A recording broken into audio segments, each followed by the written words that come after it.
भारतीय स्वातंत्र्याची 76 वर्षपूर्ती होतीये। हा सण साजरा करण्यासाठी संपूर्ण सोलापूर शहर सज्ज झाले। महानगरपालिकेच्या ऐतिहासिक इमारतीला तिरंगी रोषणाई करण्यात आली आहे। प्रजासत्ताक दिनाचे 76वे वर्ष मोठ्या उत्साहाने साजरे होणार आहे। यासाठीची तयारी मोठ्या प्रमाणावर होताना दिसून येते।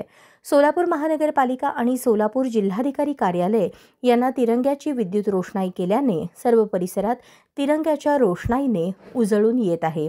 हे दृश्य पाहण्यासाठी लोक आकर्षित होत असल्याचे दिसून येते।